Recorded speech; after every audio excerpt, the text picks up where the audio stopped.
Aujourd'hui, la réserve fait partie des piliers après le parc national des oiseaux de Djoud, parce qu'elle a été créée depuis 1978. La réserve fait plus de 120 hectares qui sont fréquentés par les oiseaux migrateurs que les oiseaux autochtones. Et pour objectif, on a la protection des oiseaux et des tortues marines. Nous faisons ce qu'on appelle le suivi écologique. Ça nous permet de savoir la dynamique de l'avifaune. L'autre activité que nous menons, c'est la restauration des écosystèmes dégradés. Une surveillance combinée est mise en place avec nos collègues de l'aire marine protégée, Calon Bliss-Casa, qui nous appuient en personnel ou en matériel. L'autre aspect, c'est l'appui aux communautés. La réserve polarise 10 villages et ces 10 villages ont un impact sur les activités de gestion de la réserve.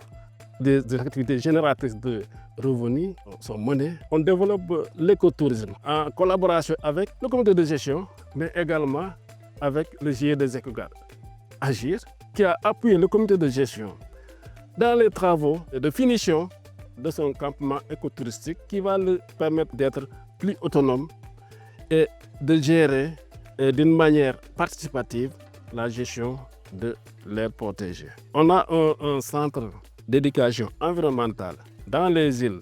Nous menons des activités de sensibilisation parce que les populations qui sont en charge de la conservation doivent impliquer les jeunes à la base. Je suis le secrétaire général du comité de gestion depuis 2011. Je suis du village de Hilol. Toutes les populations, n'est-ce pas, sont derrière les conservateurs qui se sont succédés au niveau de cette réserve-là. Beaucoup de formations ont été faites au bénéfice des populations, surtout des femmes. Nous, dans notre culture, il y a même des lieux sacrés. Ça, déjà, c'est un atout dans la conservation.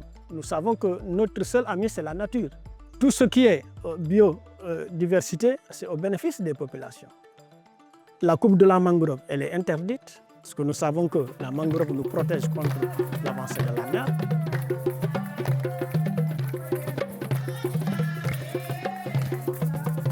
Je veux remercier LPO pour cette journée que je pense bien remplie.